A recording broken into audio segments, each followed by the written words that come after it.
ಕರ್ನಾಟಕ ಪ್ರದೇಶ ಕಾಂಗ್ರೆಸ್ ಸಮಿತಿಯಿಂದ MNREGA Mahatma Gandhi rural employment guarantee act ಏನಿತ್ತು ಅದನ್ನು ಹಿಂದಕ್ಕೆ ಪಡೆದು ಇವತ್ತು ಗ್ರಾಮ್ ಜಿ ಅಂತ ಹೇಳುವಂಥ ಹೊಸ ಕಾನೂನು ಏನು ತಂದಿದ್ದಾರೆ. ಅದು ಯಾವುದೇ ಜನಪರ ಉದ್ದೇಶದಿಂದ ಜಾರಿಯಾಗಿರೋದಲ್ಲ, ರಾಜಕೀಯ ಪ್ರೇರಿತವಾದಂಥದ್ದು ಅಂತ ಹೇಳುವಂಥದ್ದು ನಮ್ಮ ಸ್ಪಷ್ಟವಾದಂಥ ನಿಲುವು.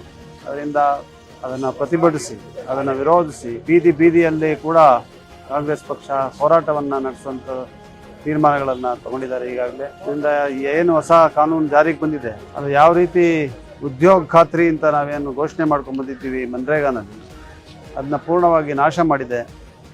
ಯಾವ ರೀತಿ ಕೂಡ ಎಂಪ್ಲಾಯ್ಮೆಂಟ್ ಗ್ಯಾರಂಟಿಯನ್ನು ಕೊಡ್ತಾ ಇಲ್ಲ ಅಂತ ಹೇಳುವಂಥದ್ದನ್ನ ಜನರ ಮುಂದೆ ಇಟ್ಟು ಮತ್ತು ನಮ್ಮ ಸಂವಿಧಾನದ ಆಶಯಗಳ ವಿರುದ್ಧ ಯಾವ ರೀತಿ ಕೇಂದ್ರ ಸರ್ಕಾರ ನಡ್ಕೊಂಡಿದೆ ಇದನ್ನು ಕೂಡ ಜನರ ಮುಂದೆ ಇಡುವಂಥ ಕೆಲಸವನ್ನು ಮುಂದಿನ ದಿವಸಗಳಲ್ಲಿ ಮಾಡ್ತೀವಿ. ಗ್ರಾಮೀಣ ಜನರ ಬದುಕಿಗೆ ನಮ್ಮ ಸಂವಿಧಾನದ ಮೂಲಭೂತ ಹಕ್ಕೇನಿದೆ ಅದನ್ನು ಮತ್ತೆ ಅವರಿಗೆ ಕೊಡಿಸುವಂಥ ಕೆಲಸ ಕಾಂಗ್ರೆಸ್ ಪಕ್ಷ ಮಾಡಲಿಕ್ಕೆ ಮುಂದಾಗಿದೆ.